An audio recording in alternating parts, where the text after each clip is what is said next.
Welcome to the Deep Leadership Podcast. Today I'm joined by Marisa Murray. Marisa is a leadership development expert and the CEO of Leaderly International, an organization dedicated to helping executives become better leaders in today's rapidly changing, highly complex world.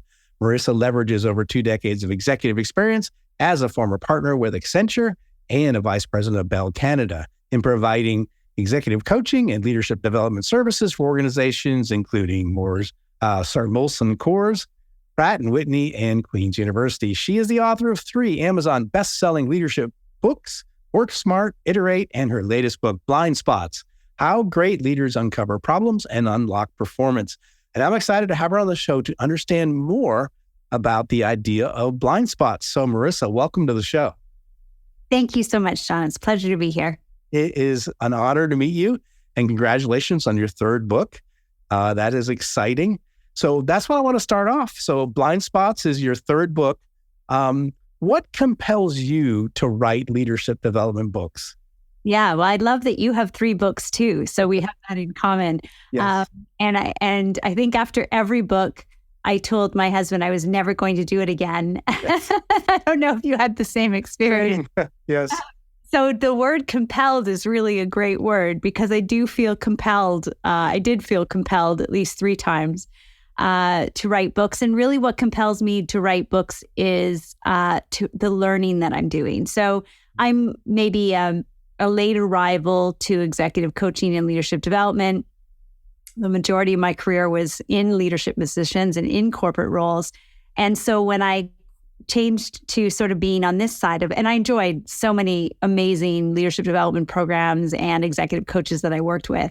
So when I kind of switched to this side of the equation, I was surprised by all that I didn't know. And both from the training, the formal training that I was subscribing to in terms of my executive coaching training, but also just the incredible learning that goes on when you're working with multiple amazing leaders simultaneously, and the patterns that you recognize around what are the things that really make the biggest transformations for people, what are the things that people really need to get right.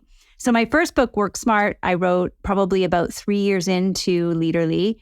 And it's all about sort of the top things that I felt were making the biggest difference for my clients. So Work Smart is an acronym, and each of them sort of stand for something like W is for wellness, and O is for opportunity orientation, and R is for relationship driven. So some of, a lot of the core components, the 9 core components that I was seeing most often were making the difference for clients. So that's the first book. And then 3 years later, magically, I was like, oh my goodness, I feel compelled to organize my thinking around these other things I was learning. And that was all, and Iterate is all about this idea that it's actually the idea that's in my TED Talk as well. So I had like a 14-minute version of it, but that didn't seem sufficient, so that I had to finish my thinking in the form of a book. But that's about the idea of how just in this rapidly changing environment, leaders just have to iterate so much more. They can't be as proactive and sort of planful, if that's a word, as we used to be. And unfortunately, for a lot of people, the opposite of being proactive is reactive. Right. And so people just sort of, that they kind of had these 2 modalities. And so I kind of invented this word called interactive, which is basically sort of that beautiful way of being where you are, you have an aspiration that you're moving towards, but you're cognizant of the fact that there's constantly new information and new priorities.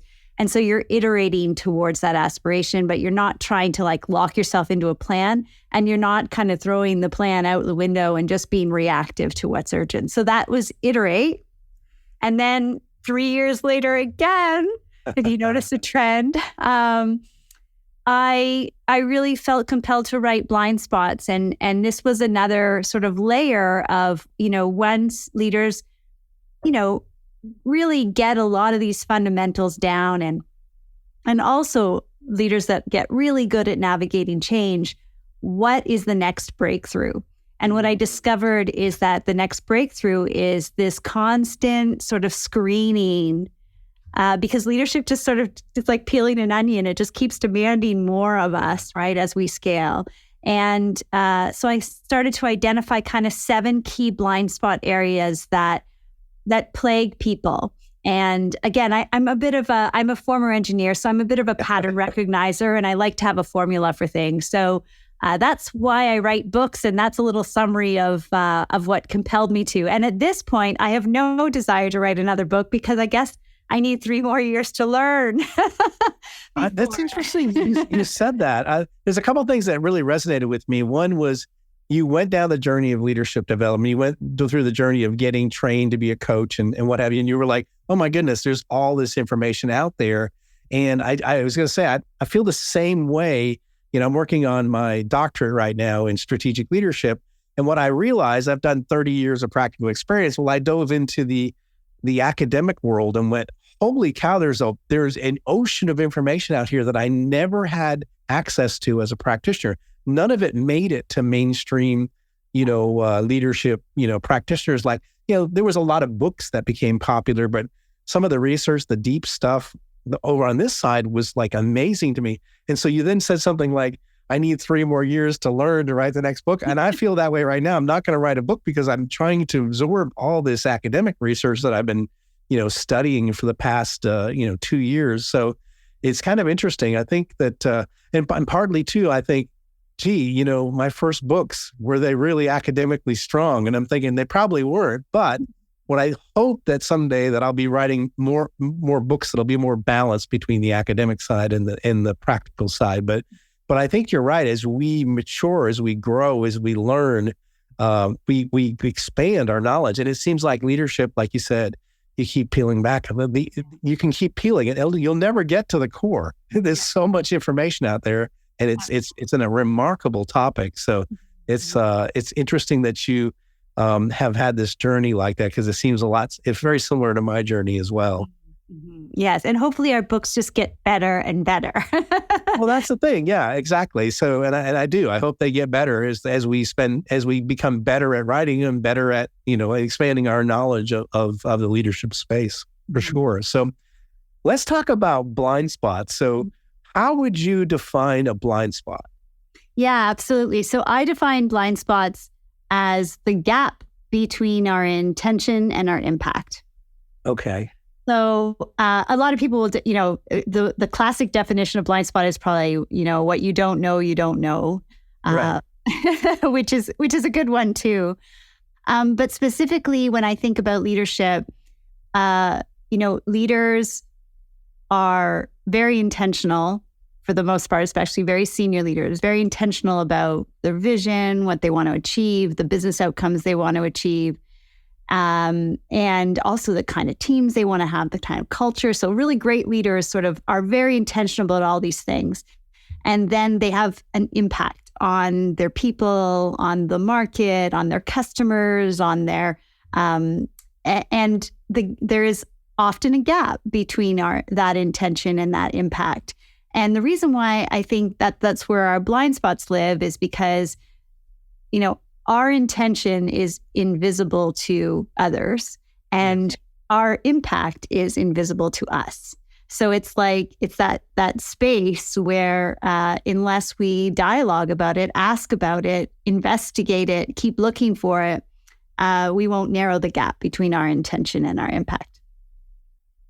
So it makes a lot of sense. So an intention impact. So maybe you say, my intention is to create a company where people, this is actually my intention, to create a company where people love to come to work and they're challenged every day and they love to be part of our team. So that would be my intention.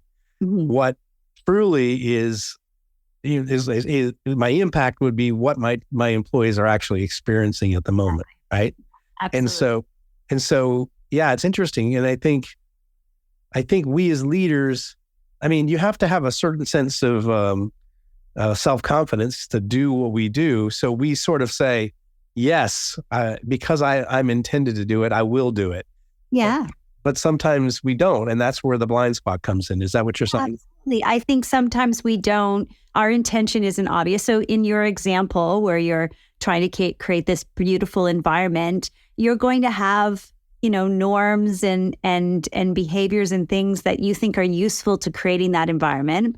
And those norms are going to have an impact on other people. And sometimes that impact will be positive and as you intended it. And sometimes it might, be difficult in terms of it may create inclusion versus exclusion. It might create norms that are not appreciated by others, right? And so as a leader, it's not meant to be paralyzing, but it's interesting to sort of get curious about like all the different versions of the impact, like all those different lenses. And oftentimes there's a breakthrough, there's a refinement that can happen as you sort of understand the impacts that can actually make your intention even more visible and even more impactful to a greater number of people. Okay, interesting. I wonder if the reverse is true. And this might be a silly question, but where you realize an impact that you're making that was not intentional, that is actually good. And you say, well, that's actually a good intention I should embrace, which is sort of like, I don't know if it's a blind spot, but you sort of like maybe it's the opposite of a blind spot. Like you notice something like, wow, like for example, my employees, I hear it a lot. They say, this feels more like a family than it does a company. It's like, well, I didn't set out to do that, but that's actually a good thing. So maybe that should be something I think about, as far as my intentions. Absolutely. I mean, I do what in my executive coaching programs, when I do 360s and capture impact statements, which, are basically sort of feedback, but I can share the nuances between them. But when I collect those things, I often spend quite a bit of time figuring out what are those positive impacts, because that's ultimately what those strengths are. Now, I don't call them blind spots, maybe just because their blind spots sound more dangerous, right? But they are, but it is very, very important as a leader and to get that balanced feedback, because those are the things that people want you to continue to do more of. And they're also things that they want to protect, right? That you want to protect and you don't want to kind of swing so far another way.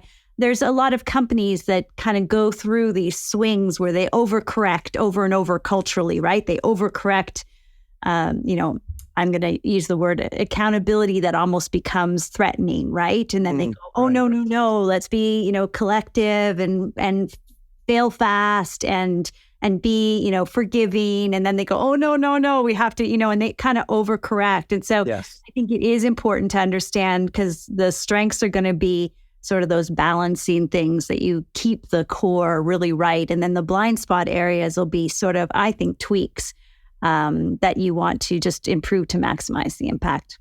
Okay, that makes a lot of sense. When you're talking about the idea of a blind spot, in my mind, I'm thinking you have to have a bit of humility to be able to admit that you have a blind spot. And so the question is, how do leaders know if they have one?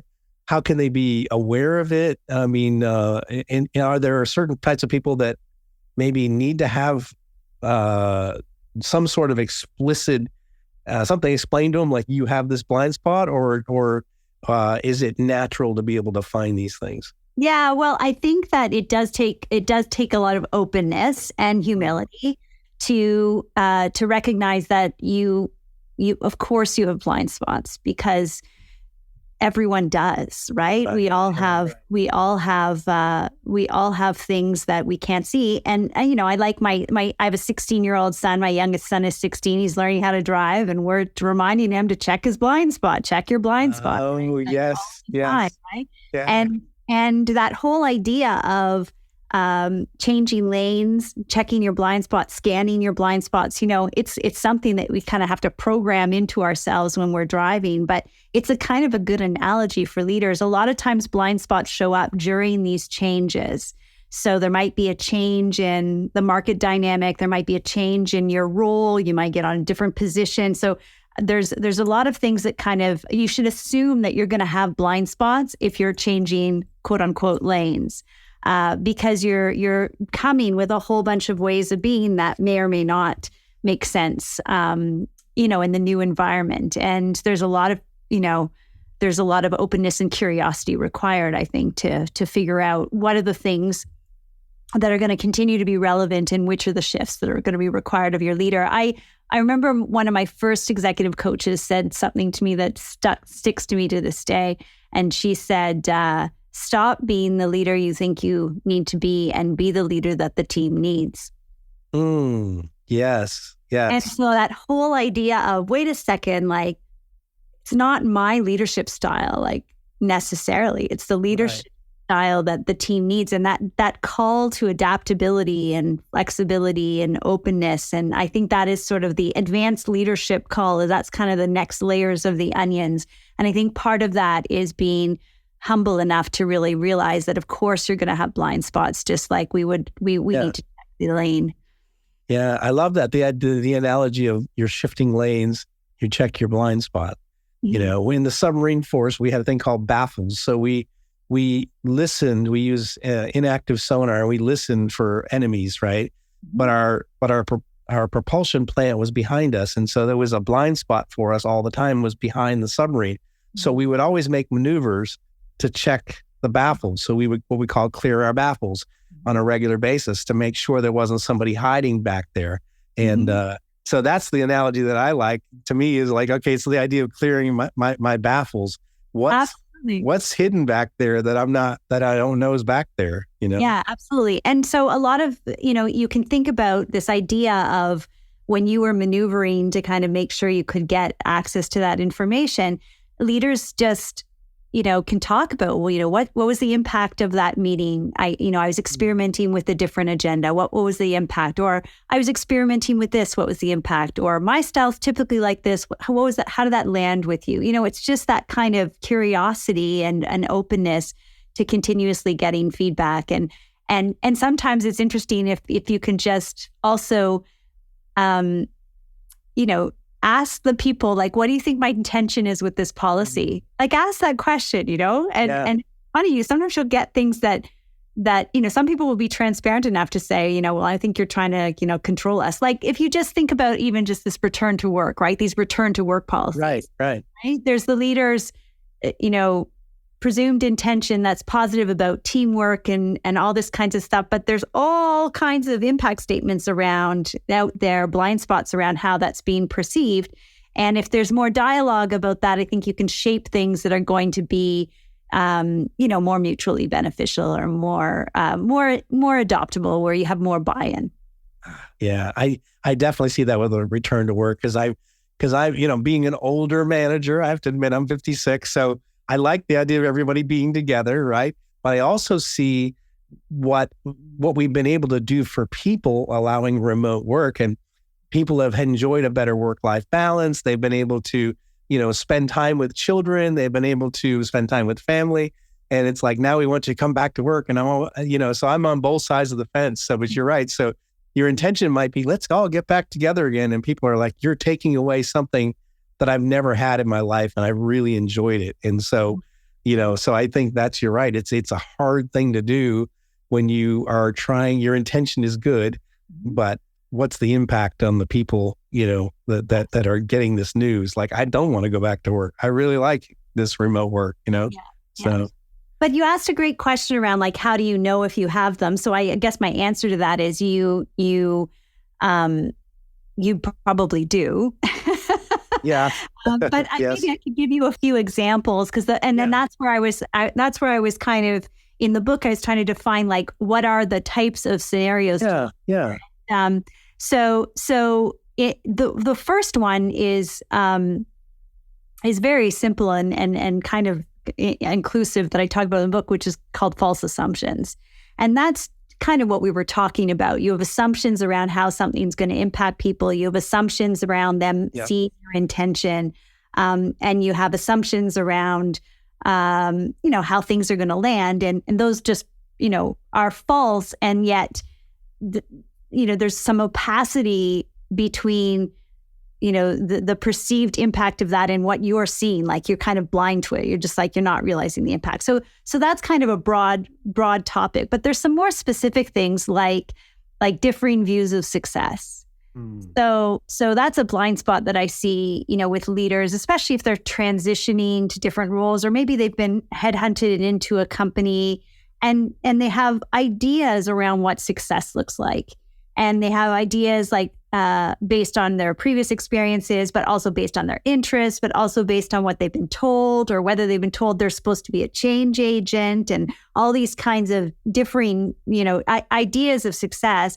And then they inherit an organization or a group of people that have a very different view of success. And they're just not attuning, to figuring out like, what are these people aiming for? Like they get frustrated sometimes because the organization is kind of moving in a certain direction. They're trying to communicate their expectations and nobody's like following, like nobody's really following. And so then they can, they have one of two conclusions, like either like no one's listening or these people don't get it.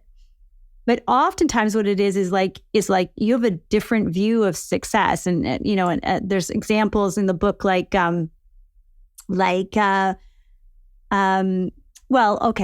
just give you an example of Luca, the loyalist. Okay. So Luca, this is an example where, he was just an incredible leader that attracted so much loyalty, right? And had a lot of tenure in his teams and kind of built up this beautiful team. And so he's very protective of his team and all this kind of stuff. And then he got he was promoted to a role where there was a lot more cross-functional requirements.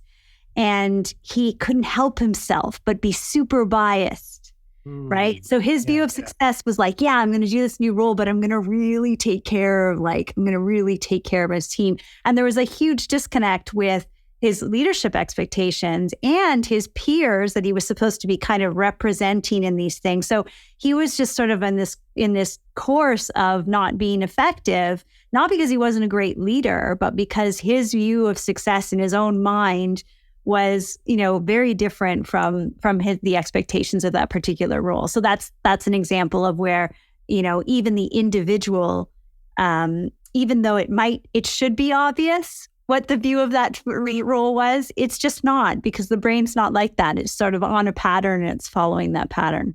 Yeah, that makes a lot of sense. I mean, I was just thinking of one job I was brought in, I was recruited into this company to run 2 factories, and they wanted to put in all this lean manufacturing and continuous improvement and Six Sigma. And I have all those skills. And when I showed up, like they had no base, nothing, like just, so the upper management wanted like this modern, lean manufacturing. And what they have is they had 2 plants that have been neglected for 40 years and that barely had any good equipment and no training. And it was like, and the employees, they just wanted the place to be running better than it was. They were not ready for advanced lean manufacturing. They weren't ready for what they hired me for. So it was a really hard thing to say, what does success look like in this role? Because I had expectations from upper management, which were far beyond what this team was ready to do. So I had to do some really basic work to just get basic things running in the factories, let alone go to this advanced idea of lean manufacturing. They were not ready for it, but they hired me to do it. And it's like, there's a different view of success here, Well, that's great though, that you attuned to that, at least in terms of sort of what you were facing, but you can see that your leaders had a blind spot around. Yeah, they did. Quickly of an impact you might have, or sort of the reality of where the organization was at that point. And it leads me to think about one of the other blind spots is called unhealthy detachment. And that's a little bit what upper leadership does sometimes too. Yes. We upper leadership, including all of us at times, but that's that idea where there is something kind of really important that's, a reality or just sort of a dynamic that's really important that they're just discounting. They just have an unhealthy detachment for. Like there's such a thing as healthy detachment. I mean, maybe you are trying to create a shift and you can't get too bogged down by what is. You're trying to move the organization forward. But if you're really ignoring things, in sort of an unhealthy, detached way around figure it out kind of energy, then that ultimately leads to, an impact that is not conducive of your best leadership. Oh yeah, I just see that as a big blind spot. Yeah, that's great. What are some of the other ones? Outdated core beliefs. So that's kind of like, let me think of a good example of. It's me. I'm 56 as a manager, and sometimes I feel that way. I get mad at myself because of things that I used to do that were so effective 30 years ago are not effective now. And I'm like, it's because I'm outdated and it bothers me. Yeah. Well, sometimes, but I mean, a lot of times outdated core beliefs are can also be quite purposeful. Like Xavier's an example. Xavier the extra miler is an example in the book. And he's an incredible leader that sort of grew up throughout his career. And when I say grew up, I mean in his career, just always going not just a mile more, but like 500 miles more, like over deliver, and got himself sort of, advancing leadership positions because of that energy on over delivering. And his organization, he was wanted to continue to promote him, but he was like totally overextended and was always like taking care of himself last and letting his team, so he was just the extra miler in every direction, client facing, team, all this kind of things. And to the point where people were really, really worried about his health. So he had an outdated core belief that he had to, number one, always go 500 miles more. And then his leadership was kind of trying to say like 2 miles more is good, like you don't have to over deliver, but also not only that he had to do all of this himself. And so that's an outdated core belief where it's just you're running this pattern and yet you're being asked from the world to scale your leadership. And unless you change that core belief, you're going to end up burning yourself out and you're going to end up really disappointing a lot of people who really want you to continue to do the great work that you're doing. I see that a lot. Yeah, absolutely. That's really interesting. So let's talk a little bit about these impact statements. That's something I really haven't heard of before. So tell us what an impact statement is and how can they help us? Yeah, well, I guess it's sort of just a little twist on feedback for two reasons. So feedback, people have a bit of past pain from feedback. And feedback can be very subjective. And feedback can be filled with all kinds of things like advice and how I did it and how I think you should do it and who I think you should be. And so feedback can get, when we just do either 360 feedback or we capture feedback or we get employee survey feedback, there's just a lot in it to unpack. And so what I try to do, and so it feels personal, but it feels difficult to action sometimes and all those kind of things. So impact statements are my attempt to sort of do two things. Number one is get the leader to realize that like there's safety in reading this because it's someone else's impact statement. Like I'm not, it doesn't need to be true. This is where I sort of try to help my clients see, because what happens sometimes is when they'll get feedback, they'll be like, well, that's not even what happened. And they don't understand this, and they don't understand this, right? So there's this idea that somehow they have to see things the same way for feedback to be actionable. They have to understand it to the degree of agreeing with all the parameters. And there's a desire to almost fix people's impressions and perceptions, right? And so the impact statements are kind of like, look, no one is saying, like, they're just saying, this is how I saw it, right? This is how it impacted me. So it helps the leaders sort of not have to figure out all of the, agree with all of the substance within the report and be able to see it as just like, this is somebody else's impact. And it helps me differentiate a little bit as I'm collecting feedback between what's opinion and what's that and what's actually happened. So I asked kind of slightly different questions. Like instead of just asking, what do you believe that is a development area for this leader or all those kinds of things, I'll ask things like, can you give me an example of a situation where they had a difficult impact on you, or of a scenario where they had a difficult impact on you and why? And so it's just a little bit more observatory and a little bit less advice oriented. Or I love it because I think you're almost taking the defensive, because that's the problem with feedback is we're all like it. I mean, maybe we're all not. Maybe it's just me, but like we get defensive easy, right? Oh, wait, this person doesn't know, or they're just new to the team, or well, yeah, I did lose my cool there, but I don't normally lose my cool. You know what I mean? So we get really defensive when we hear feedback. But I like the idea of impact, which is okay. This is how they felt, or this is their version of what the impact, their personal impact of that situation. And actually it's more like, maybe that's not the right expression. I was just thinking it was like a mirror. It's sort of like you're getting or maybe it's a view into their world versus, them trying to say, well, the leader needs to, he or she needs to be more clear, like instead of like feedback where it's coming at you like, maybe negative type of reaction to your leadership. This is more like, this is how it made me feel. This is how I reacted to what John did. And I like that better. It seems like it takes a little bit of punch out of it, and it's more factual based, less opinion, but it's not the right term, but maybe it's I would say you're less defensive when you see an impact versus feedback.